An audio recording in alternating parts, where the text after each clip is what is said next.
समन्ता चक्रवालेषु अत्रा गच्छन्तु देवता सद्धम्मं मुनिराजस्य सुनन्तु सग्गमुखदं धम्मसवන කාලෝ අයං බදන්තා ධම්මසවන කාලෝ අයං බදන්තා ධම්මසවන කාලෝ අයං බදන්තා නමෝ තස්ස භගවතු අරහතෝ සම්මා සම්බුද්දස්ස නමෝ තස්ස භගවතු අරහතෝ සම්මා සම්බුද්දස්ස නමෝ තස්ස භගවතු අරහතෝ සම්මා සම්බුද්දස්ස හැම දිනාටම තෙරුවන් සරණ ප්‍රාර්ථනා කරමින් අදත් ඔබ හැම දිනෙකම ඔබේ ජීවිතයට ඊටාම වැදගත් ධර්ම කාරණා ටිකක් ශ්‍රවණය කරන්නයි අද මේ එකතු වෙලා ඉන්නේ. පින්වතුනි, අද මේ උතුම් ධර්ම දේශනාවේ දායකත්වයෙන් බාරගෙන කටයුතු කරන්නේ හොරණ මාහේන ජයසිරි නිවසේ පදිංචි රමණි පෙරේරා මහත්මිය, ඒ වගේම හොරණ කඳන වෙද මැදුරෙහි පදිංචි ධම්මිකා කඳනාරච්චි මහත්මිය, මොරගහහේන ගංගොඩ පාරේ අංක 417 නිවසේ පදිංචි බිම්බා ජානකී මහත්මිය, ඒ වගේම මොරගහහේන අංක 416න් 1F නිවසේ පදිංචි බී.ජී. කුමාරසිංහ මහතා කියන මේ පිරිස එකමුතු වෙලා අද මේ ධර්ම දේශනාවේ දායකත්වයෙන් බාරගෙන කටයුතු කරනවා. ඉතින් එහෙමනම් මේ හැම දිනාටමත් ඔබ හැම දිනාටමත් මේ උතුම් ධර්ම ශ්‍රවණයේ නිවන් දොරටුවක් බවටම පත් වේවා කියලා අපි මුලින්ම ආශිර්වාද ප්‍රාර්ථනා කරමු. පින්වතුනි, අද අපි කතා කරන්නේ මේ බුද්ධ ශාසනය තුල වැඩ සිටිය මහරහතන් වහන්සේ නමකගේ ජීවිතේ අපි කාටත් අපේ ජීවිතවල අකුසල් ප්‍රහාණය කරගන්න උපකාර වෙන වීරියවන්ත ජීවිතයක් පිළිබඳවයි. ඒ තමයි අඟුලිමාල මහරහතන් වහන්සේ ගැන. හැබැයි අඟුලිමාල කියපු ගමන් බොහෝ දෙනෙකුට තියෙන ප්‍රශ්නේ තමයි, ඇයි මේ අඟුලිමාල මෙච්චර මිනී මරලා? කෝ මේවැ විපාක? කොහොමද නිවන් දකින්න පුළුවන් වුනේ? අඟුලිමාලට මේවැ විපාක ලැබුණ නැද්ද? එච්චර මිනී මරපු පව්කාරයෙකුට කොහොමද රහත් වෙන්න පුළුවන්කම ලැබුණේ? අන්න ඒ වගේ ප්‍රශ්න බොහෝ දෙනෙක් අහන ප්‍රශ්න. ඒ නිසා ඔබට මේ ධර්ම දේශනාව ශ්‍රවණය කරද්දී මේ ප්‍රශ්න බොහෝ ප්‍රමාණයක් निराවරණය වෙලා ඒ ප්‍රශ්න වලට ඔබටම උත්තර ලැබෙලා ඔබට ධර්මයේ ගැන අඟුලිමාල මහරහතන් වහන්සේ ගැන තියෙන සියලු සැක සංකා නැති කරගන්න අවස්ථාව ලැබේ. පින්වතුනි, එදා අපේ බුදුරජාණන් වහන්සේ වැඩ සිටිය කාලේ පසේ නදී කොසල් රජුරුවන්ගේ පුරෝහිත බ්‍රාහ්මණයෙක් වෙච්ච භග්ගව කියන බ්‍රාහ්මණතුමාටත් මන්තානි කියන බැමිණියටත් දාව තමයි මේ අඟුලිමාල කියන කෙනා උපදින්නේ. එදා නම අහිංසක. අහිංසක කියලා තමයි නම තියන්නේ. එදා මේ මන්තානි කියන බැමිණිය එදා රාත්‍රී සොර නැගතකින් තමයි මේ දරුවා බිහි වෙන්නේ. මේ දරුවා බිහි වෙච්ච දවසේ මහා රාත්‍රී දරුවා ඉපදිච්ච වෙලාවේ එදා රජ්ජුරුවන්ගේ මාලිගාවේ තිබ්බ අවි ආයුධ සියල්ල දිලිසෙන්න පටන් ගත්තා. ඒ වගේම රජ්ජුරුවන්ගේ මගුල් කඩුව දිලිසෙන්න පටන් ගත්තා. මුළු මාලිගාවේම ආයුධ සෙලවෙමින් මේවා දිලිසෙන්න පටන් ගත්තා. රජ්ජුරුව මහ රාත්‍රී මේක දැකලා බිය ජනක හැඟීමක් ඇති කරගත්තා. මොකක් හෝ විපතක්. එක්ක මගේ රාජ්‍යයට විපතක්ද, මගේ රටවැසියන්ට විපතක්ද, මට විපතක්. එදා උදේ රජ්ජුරුව අවදි වෙලා රාත්‍රී සිද්ධ වෙච්ච මේ භයානක බියජනක දේ ගැන තමන්ගේ අවි ආයුධ, තමන්ගේ මගුල් කඩුව විතරක් නෙමෙයි, ගබඩාවල තිබ්බ මේ සේනාවගේ අවි ආයුධ පවා ඔක්කොම දිලිසෙන්න පටන් ගත්තා. මොකක්ද මේ ගැන කියලා රජ්ජුරුව කල්පනා කර කර ඉන්නකොට භග්ගව කියන බ්‍රාහ්මණතුමා බොහෝම සතුටෙන් උදේ දුවගෙන ආව රජ්ජුරුව මුණ ගැහින්. ඇවිල්ලා රජතුමාට කියනවා, රජතුමනි, ඊයේ රාත්‍රී මගේ බිරිඳ මන්තානි බැමිණිය දරුවෙක් ප්‍රසූත කරා. ඒ වෙලාවෙම රජ්ජුරුව කියා හිටියා, ඒ විතරක් නෙමෙයි, ඊයේ රාත්‍රී මම මේ වගේ මහා බියජනක අත්දැකීමක් ලැබුවා. මගුල් කඩුව, මේ කඩු රාජකීය කඩු දිලිසෙන්න පටන් ගත්තා. මාලිගාවේ මේ වගේ දේවල් ඇති වුණා කියලා රජ්ජුරුව කියනකොට මේ බ්‍රාහ්මණතුමා ඒ වෙලාවේ කල්පනා කරා, රජ්ජුරුව ළඟ ඉන්නවා අනාවැකි කියන්න පුළුවන් මේ බමුණු. මේ බමුණු ගෙන්නලා තොරතුරු අහනකොට අර දරුවා ඉපදිච්ච වෙලාව නැකත අනුව මේ අය කියා හිටියා, මේ දරුවා ඉපදිලා තියෙන සොර නැගතකි. මේ දරුවා අනාගතයේ බොහොම දරුණු හොරෙක් බවට පත් වෙනවා. විශාල පිරිසක් මේ ළමයා අතින් අනාගතයේ මැරුම් කනවා. මේ කරුණ කියා හිටියා මේ බ්‍රාහ්මණවරු. ඒ වෙලාවේ රජ්ජුරුව මේක අහගෙන ඉඳලා අර භග්ගව කියන බ්‍රාහ්මණතුමා දිහා බලනකොට මේ බමුණා රජ්ජුරුවන්ගේ පුරෝහිත බ්‍රාහ්මණය රජ්ජුරුවන්ට තියෙන පක්ෂපාතී භාවය නිසාම රජ්ජුරුවන්ට ලං වෙලා කියන රජතුමනි එහෙමනම් මේ දරුවා මම මරන්නද කියලා. මේ ඉපදිච්ච පුංචි වයසේ දරුවගේ තාත්තා තමයි භග්ගව බ්‍රාහ්මණය අහන්නේ රජ්ජුරුවන්ගෙන් රජතුමනි මේ දරුවා අනාගතයේ මේ වගේ දරුණු මිනිමරුවෙක් වෙනවනම් විශාල දරුණු හොරෙක් වෙනවනම් මේ දරුවව මම මරන්නද කියලා ඇහුවා. හැබැයි ඒ වෙනකොට පසේ නදී කොසල් රජුරුව බුදුරජාණන් වහන්සේගෙන් ඉතින් බණ අහලා උන්වහන්සේව දැන අඳුනගෙන බොහොම සද්ධාවෙන් හිටියේ. ඒ නිසා පසේ නදී කොසල් රජුරුව කල්පනා කරා පුංචි දරුවෙක් ඉපදිච්ච ගමන් මේ දරුවව මරනවා කියන්නේ මේක බොහොම පාපී අකුසලයක්.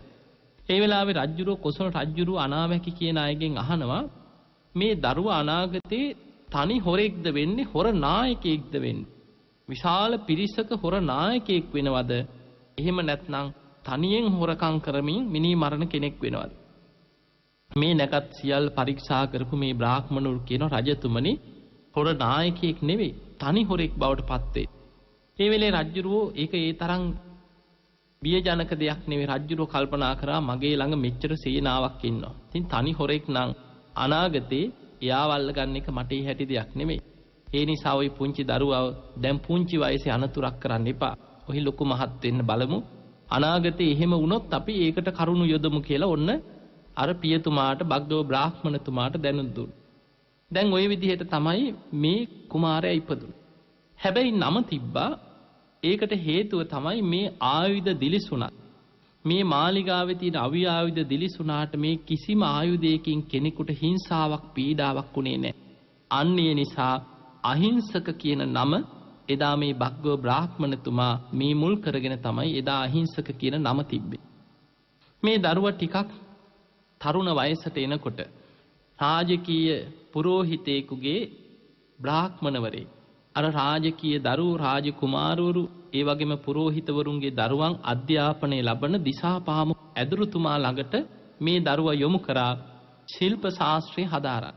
එදා මේ අහිංසකත් මේ පිරිසත් එක්ක දිසාපාමොක් ඇදුරුතුමා ළඟට ගිහිල්ලා ශිල්ප ශාස්ත්‍රය හදාරන්න පටන් ගත්තා.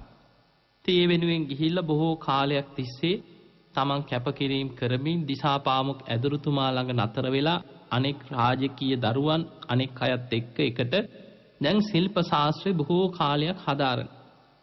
මෙහෙම ඉන්නකොට අනෙක් දරුවන් අතර මේ රාජකීය රජ පවුල්වල රාජකුමාරවරු ඉන්නවා. නොයෙක් ප්‍රදේශ වලින් ආපු රජවරුන්ගේ දරුවෝ, ඒ වගේම බ්‍රාහ්මණවරුන්ගේ දරුවෝ මේ හැමෝටම වඩා මේ අහිංසක පුදුම දක්ෂ කෙනෙක්. යමක් කියපු පමණින් ඒක වටහා ගන්නවා. පුදුම හැකියාවන් දක්ෂතාවන් පෙන්නනවා. ඒ නිසාම දිසාපාමොක් ඇදුරුතුමාගේ හිත දිනාගත්ත බොහෝම දක්ෂම දරුවෙක් බවට පත් වුණා. දිසාපාමොක් ඇදුරුතුමා අනෙක් දරුවෝ සියලු දෙනාට වඩා වැඩිපුරම ආදරෙන් සැලකුවේ මේ අහිංසකට. ඒ කාලේ තිබිච්ච චාරිත්‍රයක් තමයි ඒ දිසාපාමොක් ඇදුරුතුමාගේ දුව දියණිය ඒ තමන්ගේ ශිෂ්‍ය පිරිස අතර ඉන්න දක්ෂතම ශිෂ්‍යයාට සරණ පාවලා දෙනවා. ඉතින් මේ නිසා අනිත් රාජකුමාරවරු අනිත් දරුවෝ අර දුව ගැනත් යම් කිසි හැඟීමක් හිතේ තිබුණා. මේ අහිංසකට තමයි මේ ඇදුරුතුමාගේ දුව ලැබෙන්නේ අහිංසක බොහොම දක්ෂය. ඒ නිසා මේ ශිල්ප ශාස්ත්‍ර අවසන් වෙනකොට දිසාපාමොක් ඇදුරුතුමා තමන්ගේ දුව අහිංසකට ලබලා දෙයි. අන්නේ තරහ හිතේ ඉරිසියාවක් තිබුණා. මේ අතර දිසාපාමොක් ඇදුරුතුමා යම් කිසි කටයුත්තක් නිසා ටික කාලයක් මේ අධ්‍යාපනය ලබන මේ තැනින් ගමනක් යන්න සිද්ධ වුණා. මේ ගමන ගිහිල්ලා එන්න මාස 2-3ක් ගත වෙනවා. ඒ වෙලාවේ දිසාපාමොක් ඇදුරුතුමා අර ශිෂ්‍යෝ සියලු දෙනාම ඉදිරියට ඇවිල්ලා Taman මෙහෙම ගමනක් පිටත් වෙලා යන බව දැනුම් දීලා මේ අතරින් හිටිය අහිංසකට කතා කරලා පිරිසට කියනවා අද මං මෙතනින් පස්සේ මම එනකන් මේ වැඩ කටයුතු සියල්ලම බලා ගන්න අහිංසකට පවරනවා. මේ අහිංසක කියන දේ අහගෙන ඔහුගේ ඒ කියන දේවල් හොඳට පිළි අරගෙන හොඳින් ඉන්න ඕන කියලා හැමෝටම අවවාදයක් කරලා අහිංසකව නායකත්වයට පත් කරලා ගමන පිටත් වෙලා ගියා. දැන් ගමන පිටත් වෙලා ගිහිල්ලා මාස 2-3ක් තිස්සේ තමන් ඒ කටයුතු ඔක්කොම කරලා ආපහු දිසාපාමොක් ඇදුරුතුමා ආපහු ආවා. ඒ එන අතරතුර දැන් අහිංසක බොහොම හොඳයි, හැමෝටම බොහොම හොඳින් සලකනවා. දිසාපාමොක් ඇදුරුතුමාගේ පවුලේ අයගේ හැමෝගෙම හිත් දිනාගෙන මේ දරුවන්ටත් තමන් දන්න ශිල්ප ශාස්ත්‍ර අනිත් අයටත් කියලා දෙමින් කටයුතු කරගෙන හිටියා. ඒ අතරේ මේ අය එකතු වෙලා ඔන්න කුමන්ත්‍රණයක් දියත් කරා. ඒ තමයි කට්ටිය කතා වුණා, අපි ආවට පස්සේ දිසාපාමොක් ඇදුරුතුමාට මෙන්න මේ විදිහට කියමු. හැබැයි අපි ඔක්කොම ගිහින් කිව්වට පිළිගන්නේ නැහැ. අහිංසක ගැන බොහොම සද්ධාවෙන්, බොහොම විශ්වාසයෙන්, බොහොම එයා ගැන භක්තියෙන් තමයි ඉන්නේ. ඒ නිසා අපි කණ්ඩායම් 3කට බෙදිලා අපි වෙන වෙනම ගිහිල්ලා මේ විදිහට එකම කතාවක් කියමු කියලා ඔන්න කතාවක් ගොතාගත්තා. දැන් දිසාපාමොක් ඇදුරුතුමා ඇවිල්ලා තමන්ගේ ශිෂ්‍ය පිරිස එකතු කරලා ඇහුවා, කොහොමද? මම නැති කාලේ හොඳින් හිටියද? අහිංසක හොඳට මේ අයව බලාගත්තද? අහිංසක හොඳට අවවාද කරාද? හොඳින් හිටියද කියලා ඉතින් ඇහුවා. ඉතින් සද්ද නැතුව ඉඳලා ඔන්න කීප දෙනෙක් ගියා දිසාපාමොක් ඇදුරුතුමා ළඟට. ගිහිල්ලා කිව්වා, ඇදුරුතුමනි, අහිංසක ඉතින් අපි විතරක් නෙමෙයි, ඔයාගේ නෝනවත් හොඳට බලාගත්තා කිව්වා අපි නැති අතරේ. ඔයා නැති අතරේ. ඒ වෙලාවේ දැන් ඔන්න දිසාපාමොක් ඇදුරුතුමා මේ කතාව කියනකොටම මේ පිරිසට බැනලා එළෙව්වා. මේ අහිංසක ගැන මේ වගේ දේවල් කියන්න එපා. අහිංසක බොහොම හොඳ දරුවෙක් කියලා, ඉරිසියාවටයි මේවා කියන්නේ කියලා ඔන්න දිසාපාමොක් ඇදුරුතුමාර පිරිසව එලෝ ගත්තා ඒ අයට අවවාද කරලා. තව ටික වෙලාවකට පස්සේ තවත් කීප දෙනෙක් ඇවිල්ලා දිසාපාමොක් ඇදුරුතුමා ළඟට ඇවිල්ලා ඉතින් බොහොම ගරු සත්කාර දක්වලා ඇදුරුතුමා ඇහුවා, කොහොමද? පහුගිය දවස්වල බොහොම හොඳින් හිටියත්? දිසාපාමොක් ඇදුරුතුමනි, ඉතින් අපිට නෙමෙයි ප්‍රශ්නේ, මෙන්න මෙහෙමයි කියලා ඔන්න දෙවනි වතාවෙත් අහිංසක දිසාපාමොක් ඇදුරුතුමාගේ බිරිඳත් එක්ක මෙහෙම අනියම් සම්බන්ධයක් ඒ කාලේ තිබුණා කියලා ඔන්න බොරු කතාවක් පැතිරෙව්වා. දැන් මේක හිතට වැදුණා. හැබැයි ඒත් පිළිගන්න කැමති උනේ නෑ. දිසාපාමොක් ඇදුරුතුමා ඒ තරම් අහිංසක ගැන විශ්වාසයෙන් හිටියා. ඒ නිසා අර පිරිසට දෙවනියට ආප පිරිසටත් බැනලා ඒ අයටත් අවවාද කරලා මේ ඉරිසියාවට ওই වගේ කතා ගොතන්න එපා කියලා ඒ අයව යැව්වා. තව ටික වෙලාවකට පස්සේ ඉතින් තවත් කණ්ඩායමක් දැන් ඊළඟ කට්ටියත් ඇවිල්ලා කතා කරලා බොහෝම හොඳට මේ අයත් ඇවිල්ලා අර කතාව ඒ විදිහටම දිසාපාමොක් ඇදුරුතුමාට කියා හිටියා.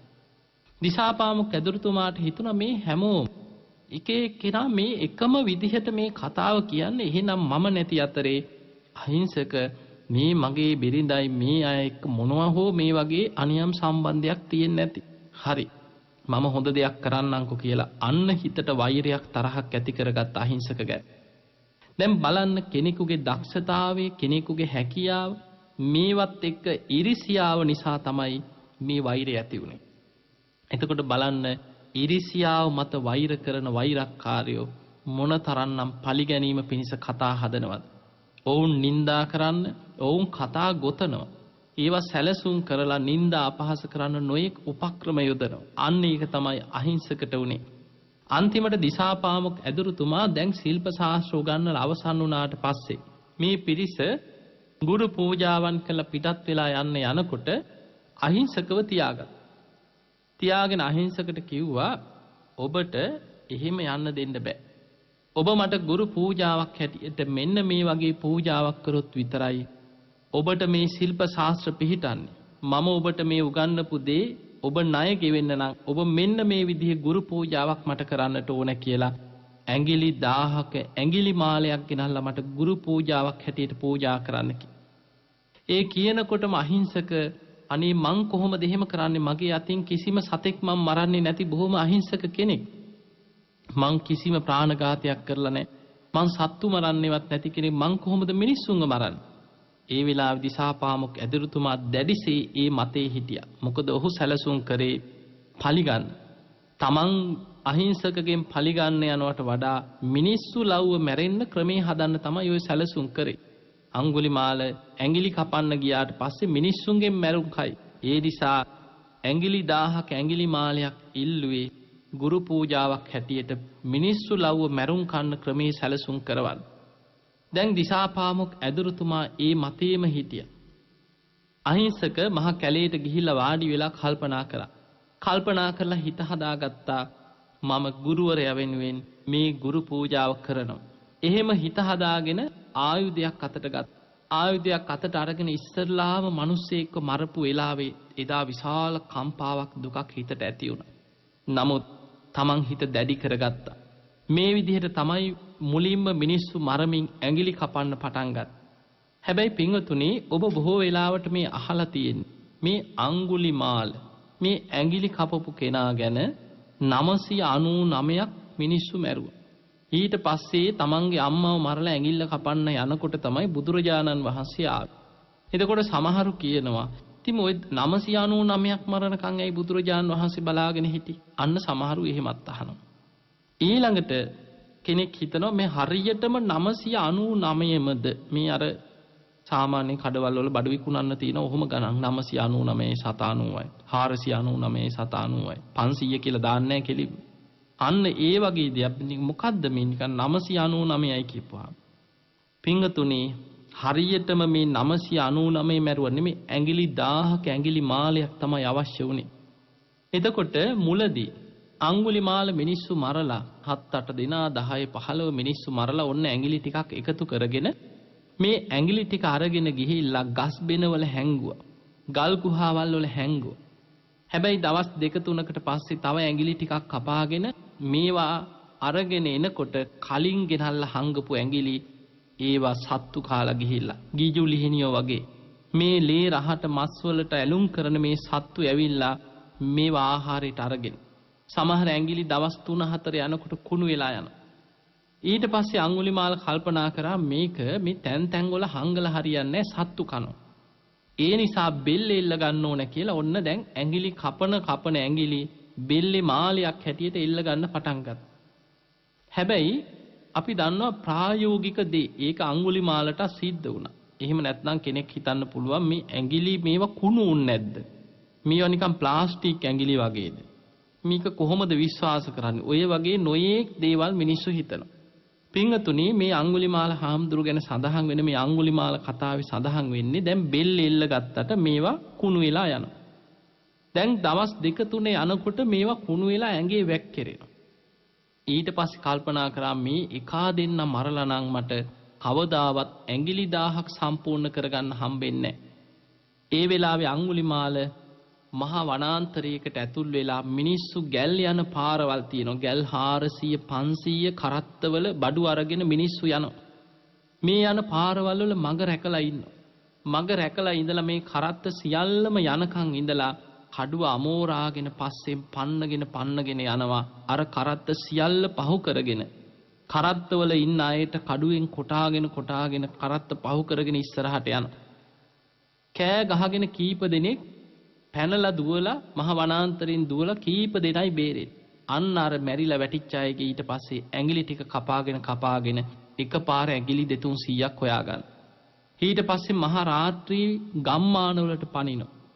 මේ අඟුලිමාල ගමකට පැනලා මේ ගමේ නිදාගෙන ඉන්න මිනිස්සු නිදාගෙන ඉන්න ගෙවල් වල දොරට පයින් ගහපුවාම උළුවස්සත් එක්ක ගැලවිලා විසික්කිනවා කියලා දේශනාවල සඳහන් වෙනවා. ඒකට හේතුව අඟුලිමාලට ඇත්තු 7 දෙනෙක්ගේ කාය ශක්තියක් තිබුණා කියලා ධර්මයේ සඳහන් වෙනවා. ඒකට හේතු වෙන කතාවත් අතීත කතාවක් හැටියට ධර්මයේ සඳහන් වෙනවා. මීට බොහෝ කාලයකට පෙර කල්ප ගානකට පෙර ඒ කාලේ මේ අඟුලිමාල කියන කෙනා ඒ කාලේ ගොවියෙක් කුඹුරු යායක් වපුරමින් මේ ගොවිතැන් කර ඉන්න ගොවියෙක්. එතකොට ඒ කුඹුරු යායේ වපුරමින් ගොවිතැන් කර ඉන්නකොට දවසක් පසේ බුදුරජාණන් වහන්සේ නමක් බුද්ධ ශූන්‍ය කාලවල තමයි පසේ බුදුරු වැඩ ඉන්නේ. මේ පසේ බුදුරජාණන් වහන්සේ එදා මහා වැස්සෙන් තෙමිලා උන්වහන්සේගේ සිවුරු ඔක්කොම තෙත් වෙලා පිණ්ඩපාතේ වඩින ගමන් සිවුරු තෙත් වෙලා සීතලේ වෙවුලනවා. පසේ බුදුරජාණන් වහන්සේ නමක් තෙත් වෙච්ච සිවුරු ඇතුව මේ පුද්ගලයා කුඹුරු වපුරන වෙලාවේ එතනට වැඩම කරා. ඒ වෙලාවේ බොහෝම අනුකම්පාවක් ඇති වෙලා මේ තරුණයා ඉදා මොකද කරේ? අර කුඹුරු වපුර හිටියේ ඔක්කොම පැත්තක තියලා දුවගෙන ගිහිල්ලා දර කපාගෙන ඇවිල්ලා ඒ වෙලාවේ ගිනි මැලයක් ගහලා ස්වාමීනි මෙතන වැඩ ඉන්න කියලා අර තෙත් වෙච්ච සිවුරු මිරිකලා උන්වහන්සේට ගිනි තපින්න ගිනි මැලයක් ගහලා උන්වහන්සේට සම්පූර්ණයෙන්ම අර රස්නේ ඇති කරවලා දීලා උන්වහන්සේගේ අර සීතලෙන් ඇතිවෙච්ච පීඩාව දුරු කරලා දුන්නා. එදා මේ රැස් කරගත්ත පිනෙන් බොහෝ කාය ශක්තිය ඇතුව බොහෝ ආත්මවල ඉපදුනා. අංගුලිමාල ආත්මේදා අහිංසක හැටියට ඉපදිච්ච ආත්මේ 77 දෙනෙක්ගේ කාය ශක්තිය ඇතුව ඉපදුනේ එදා පසේ බුදු කෙනෙකුට ගිනි තපින්න සකස් කරලා දීමේ පෙර පිනෙන් කියලා ධර්මයේ සඳහන් වෙලා තියෙනවා. මේ අංගුලිමාල මේ පින නිසාම තමන්ට ලැබුණ පුදුමාකාර කාය ශක්තිය. ඒ කාය ශක්තිය නිසා ඔහුට විශාල සේනාවක් එක්ක උනස් සටන් කරන්න පුළුවන්කම ලැබුණා. දැන් මේ අංගුලිමාල ගැන ආරංචි වෙලා කොසල් රජුරෝ මුලින් සේනාව ඇරියා. මෙහෙම හොරෙක් ඉන්නවා මහ වනාන්තරේ මිනිස්සු මරනවා ඇඟිලි කපා ගන්නවා කියලා ඔන්න ආරංචිය ආවා. රජුරෝ මුලින් රජුරුවන්ගේ සේනාව යුද බටයන් ඔන්න කීප දෙනෙක් පිටත් කරා. යවපු සියලු දෙනාම මරලා ඒ අයගේ ඇඟිලි කපා ගත්තා. ඊට පස්සේ 200ක් පිටත් කරා. ඒ 100 ගණන් පිටත් කරත් ඒ යවන හැමෝම මරලා ඒ හැමෝම එක්ක සටන් කරලා ඒ අයගේ ඇඟිලි කපා ගන්නවා. මහ රාත්‍රී ගම්මාන වලට පැනලා දොරවල් වලට පයින් ගහනකොට උළුවස්ස එක ගැලවිලා විසි වෙනවා. අර නිදාගෙන ඉන්න මිනිස්සුන්ට කොටලා ඒ අයගේ ඇඟිලි කපා ගන්නවා. ඔය විදිහට තමයි ඇඟිලි 999ක් ඉක්මනින් එකතු කරගත්. සමහර ඇඟිලි කුණු වෙලා යනකොට ඒවා ගලවලා වීසි කරා. අලුතෙන්ම ඇඟිලි 999ක් ඔන්න එකතු වුණා. ඊට පස්සේ කල්පනා කරා තව දවසක් මං ඉවසගෙන හිටියොත් මේ ඇඟිලි 1000 සම්පූර්ණ කරගන්න මේ ඇඟිලි ටිකත් කුණු වෙලා යයි. ඒ නිසා කවුරු වුණත් මගේ ඉස්සරහට මුණ ගැහුනොත් අද මම මරනවාමයි කියලා එදා හිත ඉන්නකොට එදා කොසල් රජුරෝ තමන් මේ අංගුලිමාලව අල්ලන්නේ යවපු සේනාවල් කීපයක්ම අංගුලිමාල අතින් මැරුම් කාලා. එදා කොසල් රජුරෝ තමන්ගේ මහා යුද්ධවලට යන සිවුරංග සේනාවම සූදානම් කරගත්. හරියට රටක් අල්ලන්න යනවා වගේ. විශාල රාජ්‍යයක් එක්ක යුද්ධයට යනවා වගේ කොසල් රජුරෝ විශාල යුද සේනාවක් සංවිධානය කරලා එදා සූදානම් වුණා මේ මහ වනාන්තරයේ ඉන්න අංගුලිමාලව වට කරලා යුද ප්‍රකාශ කරලා අර කොහොම හරි මෙයාව මරනවා කියලා රජ්ජුරුවන්ගේ මුළු සේනාවල්ම රැස් කරා. ඒ වෙලාවේ බග්ගව කියන බ්‍රාහ්මණතුමා මේ කාරණේ දැනගෙන ගිහිල්ලා මන්තානි බැමිණියට කියනවා අපේ පුතාව එන්න ඕනේ. එදා අනාගත අනාවැකි කියපු ඒ අනාවැකිවල විදිහට දිසාපාමොක් ඇදුරුතුමා ළඟට අපි ඇරියට අනිවාර්යෙන් ඔය අපේ පුතා විය යුතුයි. ඔය මහ වනාන්තරේ ඉඳන් මේ මිනි මරනවා කියලා මේ රජ්ජුරුවන්ට පණවිඩ ඇවිල්ලා තියෙන්නේ. අංගුලිමාල කියලායි මිනිස්සු කියන්නේ. අනිවාර්යෙන් අපේ පුතා විය යුතුයි. ඒ වෙලාවේ මන්තානි කියන බැමිණිය මගේ පුතා නම් මම යනවා කොහොම හරි පුතා ළඟට පුතාව බේරගන්න යනවා. රජ්ජුරුව සේනාවත් එක්ක ගිහිල්ලා පුතා මරන්න පෙර මම යනවා කියලා මන්තානි බැමිණිය තනියම ගෙයින් එළියට බැහැලා පිටත් වෙලා අර මහ වනාන්තරයට ගියා. එදා බුදුරජාණන් වහන්සේ හිමිදිරි උදෑසන මහා කරුණා සමාපත්තියෙන් ලෝකෙ දිහා බලනකොට බුදුරජාණන් වහන්සේ දැක්කා එදා මේ අංගුලිමාලට රහත් වෙන්නත් පෙර කරපු පිනක් තියෙනවා. හැබැයි ඔහු බොහෝ අකුසල් රැස් කරගෙන තියෙනවා. බැරි වෙලාවත් මේ අම්මව මැරුවොත් තමන්ගේ ඉදිරියට මුණ ගැහුනොත් අර ඇඟිලි 1000 සම්පූර්ණ කරගන්න දැන් කවුරු වුණත් මරණ මානසිකත්වයක් තියෙන. බැරි වෙලාවත් තමන්ගේ අම්මව මැරුවොත් ආනන්තරී අකුසලයකටපත් වෙන නිසා ඒ ජීවිතේ නිවන් දකින්න තියෙන අවස්ථාව හිමි වෙලා යනවා. බැරි වෙලාවත් නිරේකට වැටුනොත් මේ මරපු මේ මිනි මරපු මේ ප්‍රමාණවලට කල්ප ගණන් දුක් විඳ සසරේ අකුසල් ගෙවන්න වෙනවා. බුදුරජාණන් වහන්සේ බුදු වැසින් බැලුව අංගුලිමාලව දැන් দমনය කරගන්න පුළුවන් මට්ටමකද ඉන්නේ. ඒ වෙනකොට අංගුලිමාලව দমনය කරන්න පුළුවන්. මොකද ඔහු මේ අම්මා වුණත් මරණ මට්ටමට ඔහුගේ හිත හැදෙන්නේ. දැන් ඔහු හොඳටම මේ මිනි මරලා මිනිස්සුන්ගේ විලාප අහලා අර මිනිවල ඕජාව ඇඟේ ලේ තැවරිලා අර ඇඟිලි කුණු වෙලා ඇඟේ වැක්කිරෙනකොට හමන දුර්ගන්ධයෙන් ඔහුටම දැන් කලකිරිලා පිරියාවෙන් ඔහු දැන් මේ කරන්නේ අර ගුරු පූජාව වෙනුවෙන්මයි. ඒ ඇරෙන්න ඔහුගේ හිතේ මේක අතහරින්න පුළුවන් නම් ඔහු මේ ඇඟිලි මාලේ ගලවලා වීසි කරනවා. ඔහුට හොඳ උපදෙසක් ලැබුණොත් අන්න দমনය කරගන්න හොඳම වෙලාව. බුදුරජාණන් වහන්සේ එදා බුදුරජාණන් වහන්සේ මේ මහ වනාන්තරයට තථාගතයන් වහන්සේ වැඩම කරා. බුදුරජාණන් වහන්සේ වඩිනකොට මිනිස්සු කෑ ගහලා කියනවා ස්වාමීනි ওই පැත්තට යන්න එපා.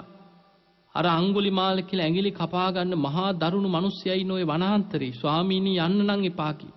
තථාගත බුදුරජාණන් වහන්සේ තනියම මේ මහා වනාන්තරය ඇතුළට බුදුරජාණන් වහන්සේ වැඩම කරා. ඒ වෙලාවේ අඟුලිමාල දැක්කා ඈතින් බුදුරජාණන් වහන්සේ වඩිනවා. ශ්‍රමණයන් වහන්සේ නමක් වඩිනවා දැක්. ඒ වෙලාවේ කඩුව අමෝරාගෙන බුදුරජාණන් වහන්සේ පසුපස පැන්නුවා. දැන් බලන්න සමහරු හිතනවා ඇයි බුදුරජාණන් වහන්සේ මේ මෙච්චර 900 ගාණක් මේ 1000 ගාණක් මරණකම් ඇයි මේ බලන් හිටි? පින්වතුනි බුදුවරු ලෝකෙට පහළ වෙන්නේ මේ මිනි මරණේව නවත්තන්න නෙමෙයි. බුදුරජාණන් වහන්සේ මේ ලෝකේ ඒ කාලේ බුදුරජාණන් වහන්සේ වැඩ සිටියේ කාලෙත් රජවරු යුද්ධ කරගත්. දහස් ගණන් මිනිස්සු මැරුණා. ඒ රටවල් අතර යුද්ධ ඇති වුණා. බුදුරජාණන් වහන්සේ මේ ප්‍රාතිහාර්යයේ පාලමේ යුද්ධ නවත්තන්න යුද පෙරමුණු වලට ගිහිල්ලා බුදු කෙනෙක්ගේ කාර්යය මේ එකිනෙකාගේ යුද්ධ නවත්තන එකක් නෙමෙයි. බුදුරජාණන් වහන්සේ වැඩ සිටිද්දීම තමන්ගේ ඥාතීන්ව පවා ශාක්‍ය වංශික පිරිස 60000ක් දෙනා විදුඩබ රජුරෝ කපලා කොටලා මරණයට පත් කරා. මේ ලෝකේ හැමදාම රටවල් අතර රජවරු අතර තරහව වෛරය ද්වේෂය මත ආක්‍රමණය කරනවා යුද්ධ ඇති වෙනවා. ඒ රජවරුන්ගේ කාර්යය. නමුත් බුදුරජාණන් වහන්සේ මේ අහිංසක ගැන ඔහුව කලින් দমনය කරගන්න පුළුවන්කමක් තිබුණේ නැහැ. මොකද ඔහු ගුරුවරයා වෙනුවෙන් මං කොහොම හරි මේ ගුරු පූජාව කරනවා කියන දැඩි අදිෂ්ඨානයෙන්මයි මේක පටන් ගත්තේ. හැබැයි ඔහු පටන් ගත්තට මිනිස්සු මරලා කාලයක් යනකොට දැන් ඔහුටම එපා වෙලා තියෙන්නේ. මිනිස්සු මරනකොට ඒ විලාප දෙන හඬ දැන් ඔහුට හැම වෙලාවෙම මැවි පේනවා. අර මිනිස්සු මරනකොට ඒ ඇඟිලි කපනකොට ඒ අයට පන්නගෙන ගිහිලා කොටනකොට ඒ අයගේ ලේ වලින් මුළු ඇඟම තෙත් වෙලා අඟුලිමාලට විශාල පිළිකුලක් අප්පිරියාවක් ඇති වෙනවා. අර ඇඟිලි කුණු වෙලා ඇඟේ ගලනකොට මේ මිනි කුණු වල දුර්ගන්ධය අර කපාගෙන බෙල්ල එල්ලගෙන ඉන්න ඇඟිලි කුණු වෙනකොට හමන දුගද මේවත් එක්ක විශාල කලකිරීමක් අප්පිරියාවක් තුල තමයි ඔහු මේ කටයුතු කරන්නේ. ඒ තුල ඔහුව දැන් দমনය කරගන්න පුළුවන්. ඔහුගේ හිත දැන් මේ කරන මේ මිනි මරුන් වලින්ම ඔහු දැන් හොඳටම හෙම්බත් වෙච්ච වෙලාව. අන්තිමටම කරන්න දෙයක් නැතිම තැන තමයි අම්මා වුණත් කමක් නැහැ ඇඟිලි 1000 සම්පූර්ණ කරගන්න කියලා අඟුලිමාල මේකට යොමු වෙන්නේ. ඊට පෙර බුදුරජාණන් වහන්සේ වැඩම කරේ ඔහුව দমনය කරලා ඔහුව මේ ආනන්තරී අකුසලින් බේරලා ධර්මාවබෝධය ලබා ගන්න දැන් හොඳම වෙලාව. හැබැයි පින්වතුනි බුදුරජාණන් වහන්සේ වැඩියා කියලා අනේ බුදුරජාණන් වහන්සේ වඩිනව නේද කියලා අර ඇඟිලිමාලේ පැත්තක තියලා දන ගහගෙන වැඳගෙන හිටියේ නැහැ. එතකොට බලන්න අඟුලිමාලගේ හිතේ ස්වභාවය. අඟුලිමාල ඈතින් බුදුරජාණන් වහන්සේ වඩිනවත් දකින්නකොටත් කඩුව අමෝරාගෙන ඔහි හිටු මහන කියලා බුදුරජාණන් වහන්සේට කොටන්න අර කඩුව අමෝරාගෙන උන්වහන්සේගේ පසුපසින් පැන්නුවා. හැබැයි තථාගත බුදුරජාණන් වහන්සේ උන්වහන්සේ මහා ප්‍රාතිහාර ජනකයි. බුදුරජාණන් වහන්සේ 이르දි ප්‍රාතිහාරයක් පෑවා. උන්වහන්සේ බොහෝම හිමින් තථාගතයන් වහන්සේ වඩින්නේ. හැබැයි මේ අඟුලිමාල දුවනවා බුදුරජාණන් වහන්සේට ඔහේ හිටු මහන කිය කඩුව අමෝරාගෙන දුවනවා එක තැනමයි. බුදුරජාණන් වහන්සේට ලං වෙන්න බෑ. බුදුරජාණන් වහන්සේ මේ විදිහේ ප්‍රාතිහාරයක් පෑවා. දැන් අඟුලිමාල බැලුව මොකක්ද මට මේ වෙන්නේ? එක තැන දුවනවා බුදුරජාණන් වහන්සේට ලං වෙන්නවත් බෑ. ඒ වෙලාවේ කෑ ගහලා කියනවා ශ්‍රමණේ ඔහොම නවතින්න කියෝ. අන්නේ වෙලේ බුදුරජාණන් වහන්සේ බොහෝම කාරුණික හිතකින් බුදුරජාණන් වහන්සේ වදාලා අඟුලිමාල මම නතර වෙලා ඉන්නේ ඔබ නවතින්න කියෝ. ඒ වෙලේ අඟුලිමාල කියන්නේ බොහොම බුද්ධිමත් කෙනෙක්. දිසාපාමොක් ඇදුරුතුමා ළඟ හිටියේ එදා දක්ෂම ශිෂ්‍යයා. ඔහු අහනවා ශ්‍රමණියෝ බොරු කියන්නේ නැහැ. ඔබ මේ යන ගමන් ඔබ නැවතුණා කියලායි බොරු කියන්නේ කියලා ඇහුවා. බුදුරජාණන් වහන්සේ අන්නේ වෙලාවේ ධර්මයේ මතු කරමින් බුදුරජාණන් වහන්සේ අඟුලිමාලට වැටහෙන විදිහට බුදුරජාණන් වහන්සේ වදාලා අඟුලිමාල මම ඉපදෙමින් මැරෙමින් යන සංසාර ගමන නවත්තපු කෙනෙක්. ඔබ තාම සසර ගමන යන කෙනෙක්. ඔබ මේ පව්කම් කරමින් අකුසල් කරමින් ඔබ දීර්ඝ සංසාර ගමනේ තාම ඇවිදින දුවන කෙනෙක්. ඒ නිසා අඟුලිමාල ඔබ නවතින්න. ඔබ ඔය අකුසල් වලින් වළකින්. ඔබ එතකොට නවතිනවා. මම සංසාර ගමන නවත්තලා මම නතර වෙලා ඉන්න කෙනෙක්.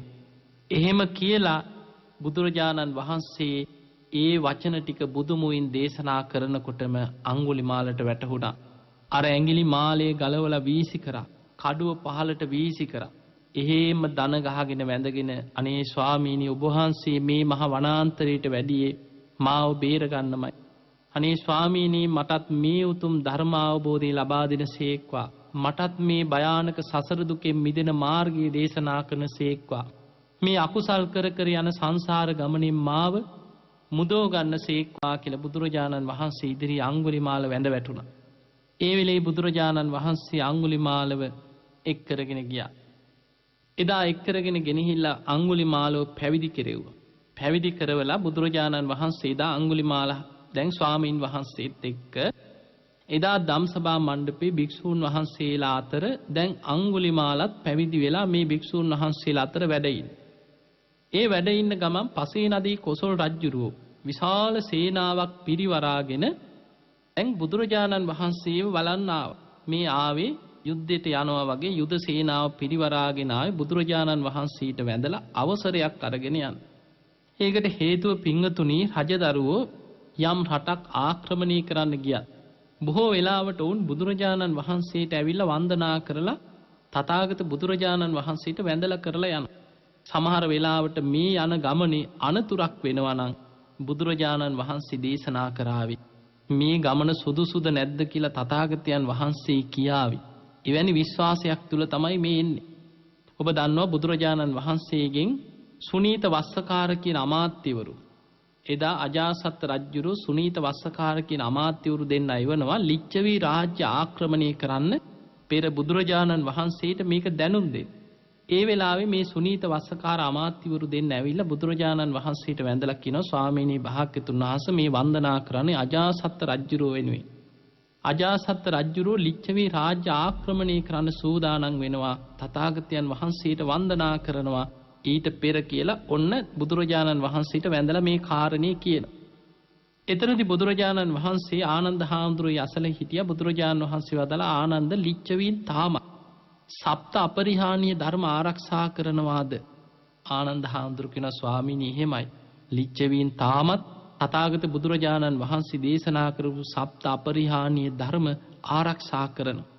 ඒ වෙලේ බුදුරජාණන් වහන්සේ වදාලා ආනන්ද එහෙමනම් අජාසත් රජුරවන්ට තියා කිසිම රජ කෙනෙකුට සප්ත අපරිහානීය ධර්ම ආරක්ෂා කරන තෙක් මේ ලිච්ඡවීන්ව යුද්ධ කරලා නම් පරද්දන්න පුළුවන්කමක් ලැබෙන්නේ නැහැ කියලා බුදුමුවින් ආනන්ද හාමුදුරන්ට දේශනා කරා.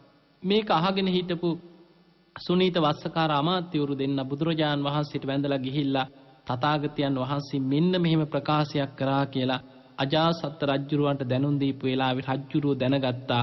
එහෙමනම් මේ යුද්ධයට යන ගමන අපිම විනාශ වෙන ගමන. ඒ නිසා අපි වෙනත් උපක්‍රමයක් යොදවමු කියලා අන්න යුද්ධයට යන ගමන ටිකක් ප්‍රමාද කරලා උපක්‍රම වෙනස් කරගත්.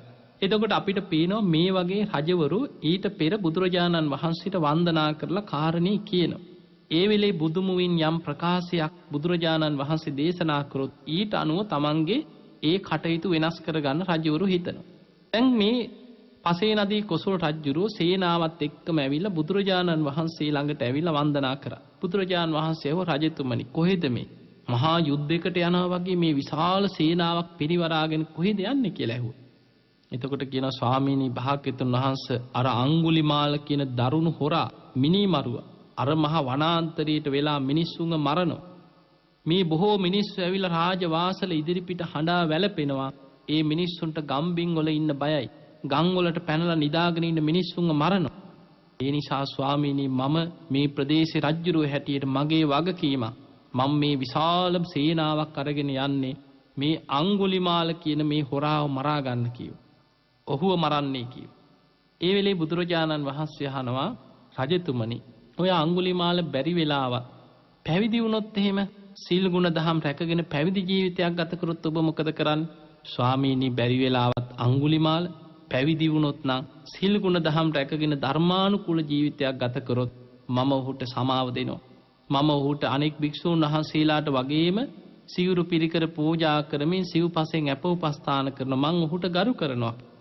බුදුරජාණන් වහන්සේ අන්නේ වෙලාවේ ශ්‍රී හස්තේ දිගු කරලා පෙන්වා කොසල් රජතුමාට රජතුමනි මේ ඉන්නේ ඒ අඟුලිමාල තමයි කියව. ඒ නම කියනකොටම සමහර රාජ බටයෝ සීසීකට දුවන්න පටන් ගත්තා කියලා දේශනාවේ තියෙනවා. එතකොට බලන්න මේ රජ්ජුරුව එක්ක රජ්ජුරුවන්ගේ ආරක්ෂාවට ආපු මේ රාජ බටයෝ පවා අඟුලිමාල තමයි මේ ඉන්නේ කියලා ශ්‍රී හස්තේ දිගු කරනකොටම සමහරු සීසීකට දුවන්න පටන් ගත්තා. සමහරුන්ගේ අත්වල තිබිච්ච මේ ආයුධ වෙවුලලා එහෙම බිම වැටුණා කියලා. ඒ වෙලේ බුදුරජාණන් වහන්සේ වදාලා රජතුමනි දැන් මේ අඟුලිමාලගෙන් කාටවත් කිසිම සත්වයකට කුරා කුඹියෙකුටවත් හානියක් වෙන්නේ නැහැ කිව්වා. ඒ වෙලාවේ රජතුමා අඟුලිමාලත් එක්ක සාකච්ඡා කරලා බුදුරජාණන් වහන්සේට වන්දනා කළ අවසර අරගෙන පිටත් වෙලා ගියා.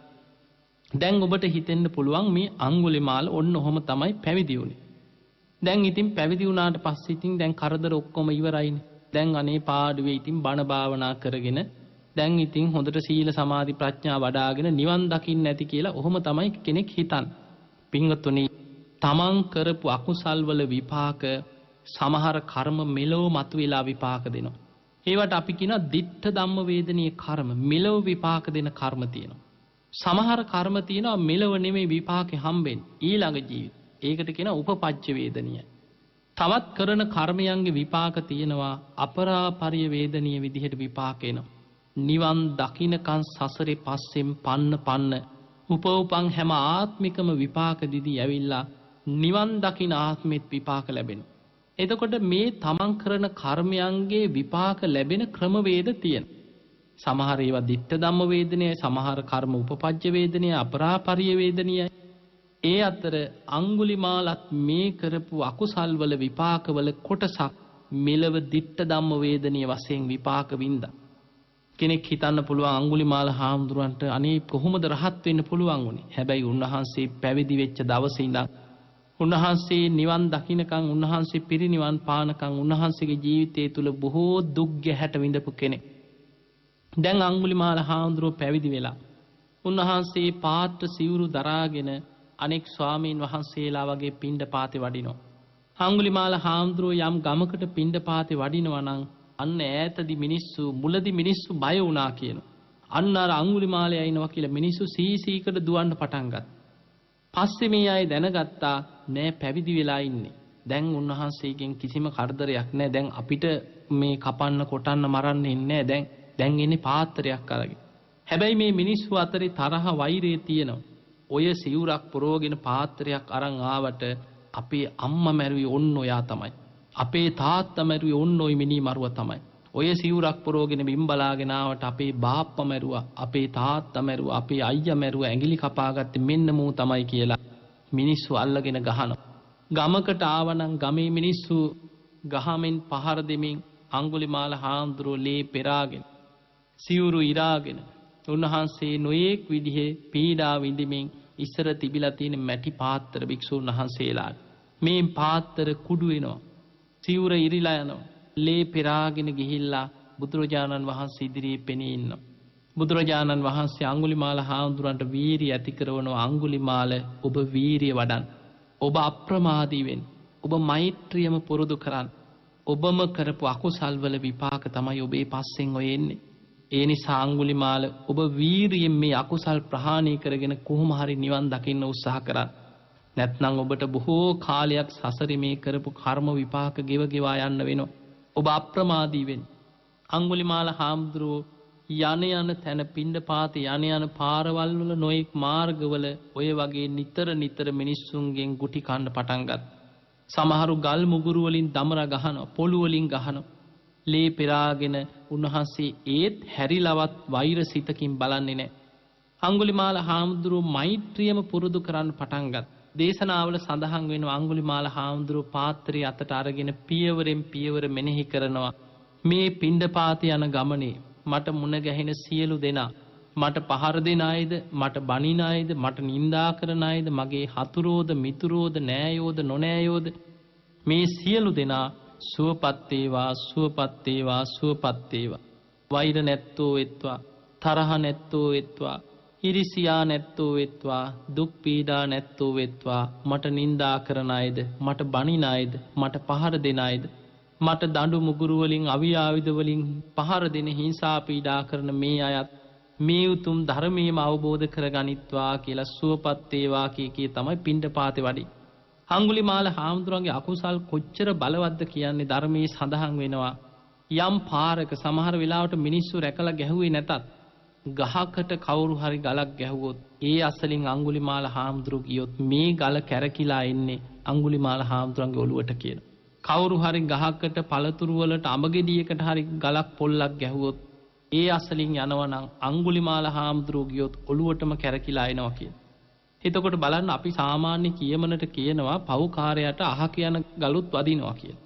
අන්න ඒ වගේ අඟුලිමාල හාමුදුරුවන්ට මේ තරම් දරුණු අකුසල් පස්සෙන් පන්න විපාක දුන්. උන්වහන්සේ නිතරම ගුටි කනවා මිනිස්සුන්ගෙන්. ලේ පෙරාගෙන බුදුරජාණන් වහන්සේ ඉදිරියට වඩිනවා. පිණ්ඩපාති ගියත් නොඑක් විදිහට ගුටි බැට කෑවා. මේ විදිහට තමයි අඟුලිමාල හාමුදුරුවෝ වීරිය වඩන්න පටන් ගත්තේ. හැබැයි උන්වහන්සේ පුදුම ශ්‍රේෂ්ඨ කෙනෙක්. මිනිස්සු කොච්චර බැන්නත් කොච්චර නිඳා කරත් පොළු වලින් ගැහුවත් ගල් වලින් ගැහුවත් අවියාවිද වලින් ගැහුවත් ඒ කිසිම කෙනෙක් දිහා තරහසිතකින් බලන්නවත් උන්වහන්සේ පුරුදුනේ නැහැ. පැවිදි වුණාට පස්සේ උන්වහන්සේ හිත හදාගත්තා මම ජීවිතේ අලුතෙන් ඉපදුනා. ආරි ජාතිය මං දැන් ඉපදිච්ච කෙනෙක්. මගේ පරණ ජීවිතේ මට දැන් අදාළ නැහැ. උන්වහන්සේ හැම වෙලාවෙම ඒ තමන්ට පහර දෙන නිඳා කරන සියලු දෙනා අරමුණු කරගෙන මෛත්‍රියම වඩන්න පටන් ගත්තා. පින්වතුනි ඔය අඟුලිමාල හාමුදුරුවන්ට මිනිස්සු පහර දෙන නින්දා අපහාස කරන එක ටිකක් අඩු වෙලා ගිය එක කාරණයක් තමයි ඔබ දන්නවා අඟුලිමාල හාමුදුරුවෝ. අර දරුවෙක් ලැබෙන්න හිටි අම්මා කෙනෙක් ළඟට ගිහිල්ලා අඟුලිමාල පිරිත කියපු දවස. එදා උන්වහන්සේ පිණ්ඩපාතේ යනකොට දරුවෙක් ලැබෙන්නේ අම්මා කෙනෙක් වේදනාවෙන් විලාප දෙනවා. හැබැයි මේ දරුවා බිහි වෙන්නේ අම්මා වේදනාවෙන් විලාප දෙනවා. මාරාන්තික වේදනාවක්. අඟුලිමාල හාමුදුරුවෝ අනේ පාත්‍රයේ අතේ තියාගෙන කල්පනා කරා මට අනේ පිහිට වෙන්න විදිහක් නැහෙනේ. මං කොහොමද මේ අම්මට පිහිට වෙන්නේ? එදා පිණ්ඩපාතේ යන්නේ නැතුව ආපහු පාත්‍රය අරගෙන තමන්ගේ කුටියට ආරාමයට වඩිනකොට තථාගත බුදුරජාණන් වහන්සේ ඈත තියා අහනවා මොකද අඟුලිමාල අදත් මිනිස්සු පහර දුන්නද ඇහුවා. අදත් ප්‍රශ්නයක් දැන්. හැමදාම අඟුලිමාල හාමුදුරන්ට නොයේක් විදිහේ ප්‍රශ්න ගැටලු පීඩාවලට මුහුණ දෙන්න සිද්ධ වුණා. එතකොට අඟුලිමාල හාමුදුරුවෝ කියනවා අනේ ස්වාමීනි එහෙම ප්‍රශ්නයක් නෙමෙයි අද මම පිණ්ඩපාතේ යනකොට දරුවෙක් ලැබෙන්නේ අම්මා කෙනෙක් වේදනාවෙන් විලාප දෙනවා ඇහුණා. අනේ මට පිහිට වෙන්න විදිහක් නැහැ. මට බොහෝ අනුකම්පාවක් ඇති වුණා. බුදුරජාණන් වහන්සේ වදාළ අඟුලිමාල ඔබටත් පිහිට වෙන්න පුළුවන්. ඔබ ගිහින් සත්‍යක්‍රියාවක් කරන්න. කොහොමද ස්වාමීනි මං මේ සත්‍යක්‍රියාව කරන්නේ? බුදුරජාණන් වහන්සේ වදාළ අඟුලිමාල ඔබ ගිහින් සත්‍යක්‍රියාවක් කරන්න. මම දැන කිසිම ප්‍රාණියක ජීවිතයක් තොර කරලා නැහැ. තේන සත්‍යේන මේක සත්‍යයි. මේ සත්‍යානුභාවයෙන් ඔබ සුවපත් වෙලා ඔබට සුවසේ දරුවෙක් බිහි වේවා කියලා ඔබ සත්‍යක්‍රියා කරන්න. හැබැයි මේ කතාව කියනකොට අඟුලිමාල හාමුදුරන්ට මතක් වුණේ තමන්ගේ පරණ ජීවිතේ. අඟුලිමාල කියනවා අනේ ස්වාමීනි මම කොහොමද ওই සත්‍යක්‍රියාව කරන්නේ? ඒ කාලේ ඉස්සර මම මිනිස්සු පස්සෙන් පන්නගෙන ගිහිල්ලා කඩුවෙන් කොටනකොට මගේ මුළු ඇඟම ලේ වලින් තෙත් වුණා. මේ අත් දෙකෙන් ඉස්සර මං කොච්චරනම් මිනිස්සු මැරුවත්. බුදුරජාණන් වහන්සේ වදාලා අඟුලිමාල ඒ කාලේ නේද? ඔබ පැවිදි වුණාට පස්සේ ඔබ බුද්ධ ශාසනයට ඇතුල් වුණාට පස්සේ ඔබ ආර්ය ජාති ඉපදුනාට පස්සේ ඔබ දැන ප්‍රාණඝාත කරලා තියෙනවද? ඔබ පුංචි සතෙක්ගේවත් ජීවිතයක් තොර කරාද? එතකොට අඟුලිමාල හාමුදුරුවෝ වැඳගෙන කියනවා අනේ ස්වාමීනි භාග්‍යතුන් වහන්සේ මම ආර්ය ජාති ඉපදුනාට පස්සේ මම මේ බුද්ධ ශාසනයට ඇතුල් වුණාට පස්සේ නම් පුංචි සතෙක්ගේවත් ජීවිතයක් තොර කරලා නැහැ. මේක සත්‍යක්මයි. බුදුරජාණන් වහන්සේ වදාලා එහෙනම් අඟුලිමාල ඔබ ওই විදිහටම ගිහින් සත්‍යක්‍රියාව කරන්න කියලා බුදුරජාණන් වහන්සේම සත්‍යක්‍රියා ගාථාව කියලා දුන්නා. එදා අඟුලිමාල හාමුදුරුවෝ ආයෙමත් ගිහිල්ලා අර දරුවා ලැබෙන්න වේදනාවෙන් මාරාන්තික දුකකින් පීඩා විඳින විලාප දෙන අම්මා ළඟට ගිහිල්ලා ඔය විදිහටම සත්‍යක්‍රියාවක් කරා.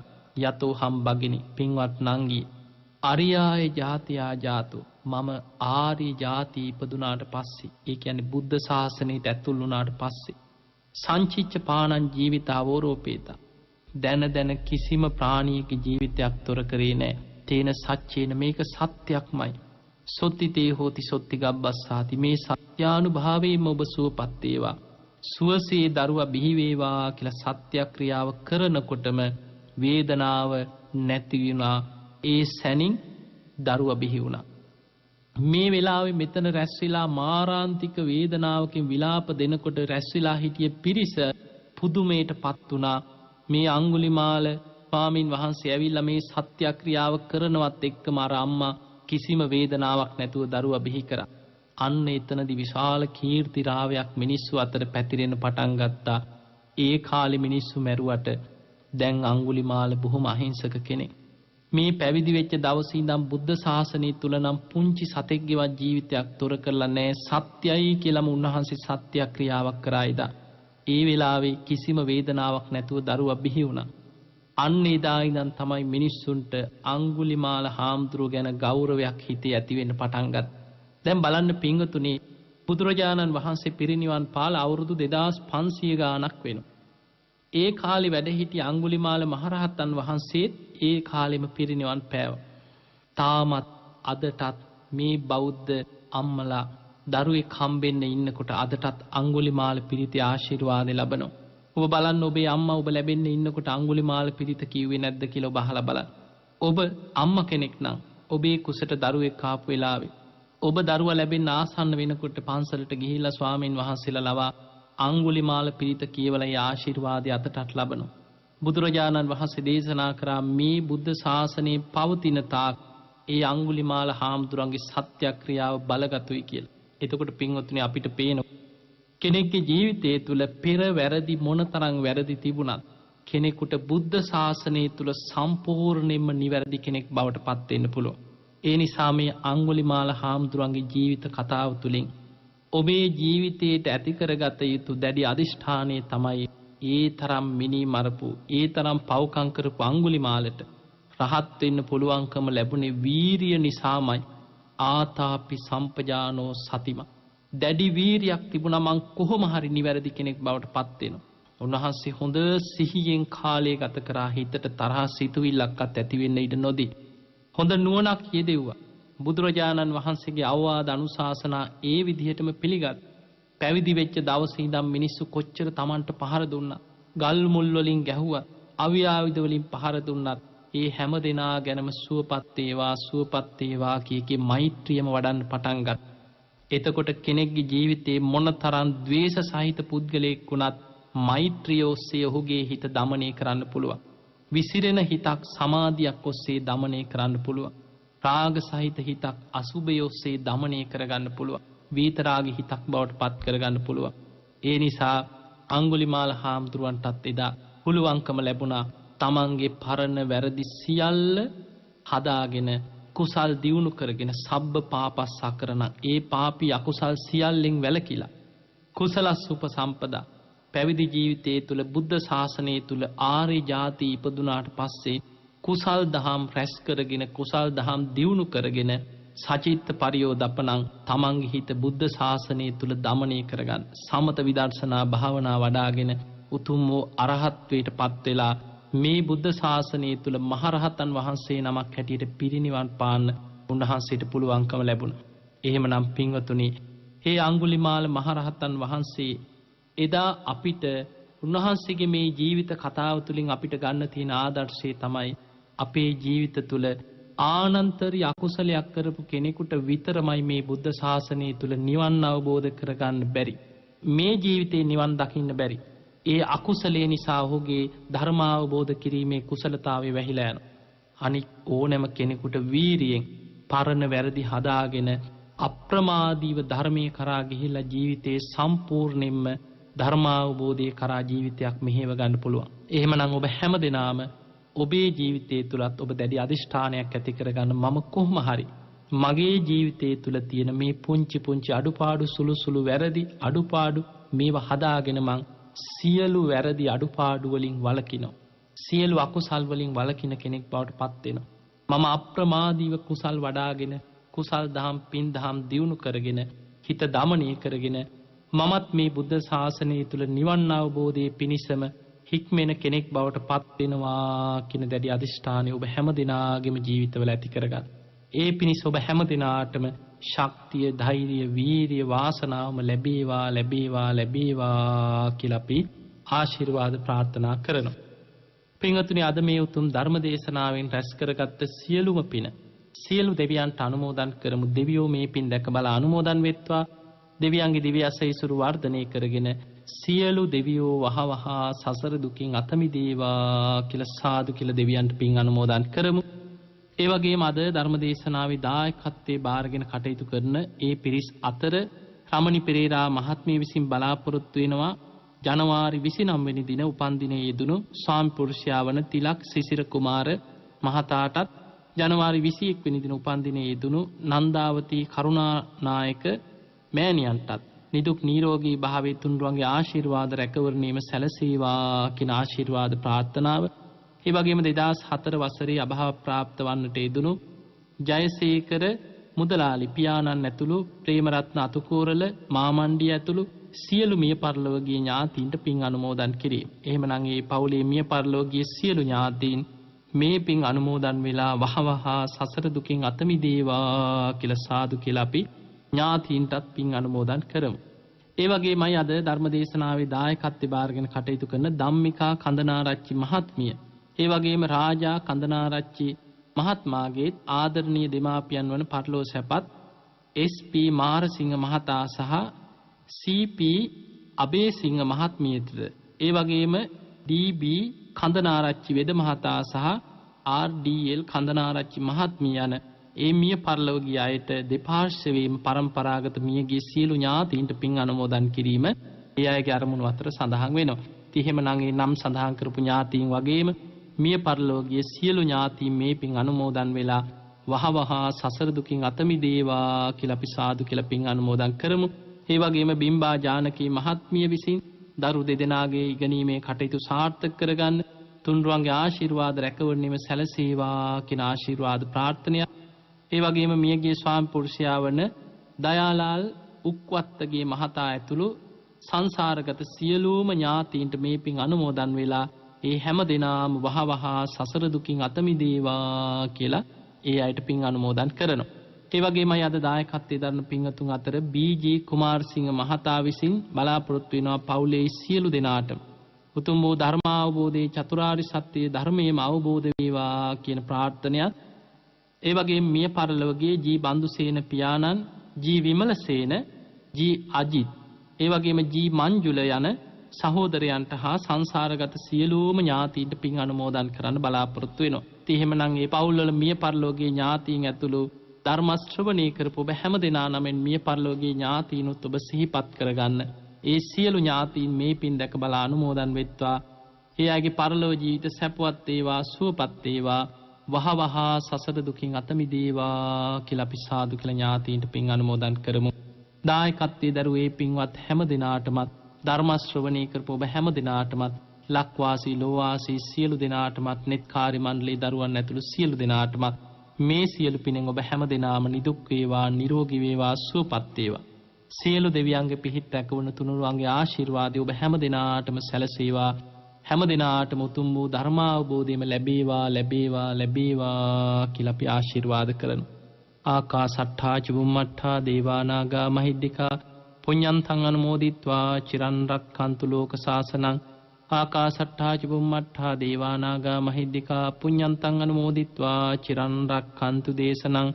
ආකාසට්ඨා චුම්මට්ඨා දේවානාගා මහිද්దికා පුඤ්ඤන්තං අනුමෝදිත්වා චිරන් රක්ඛන්තු ත්වං සදා. හැම දිනාටම සම්මා සම්බුදු සරණයි.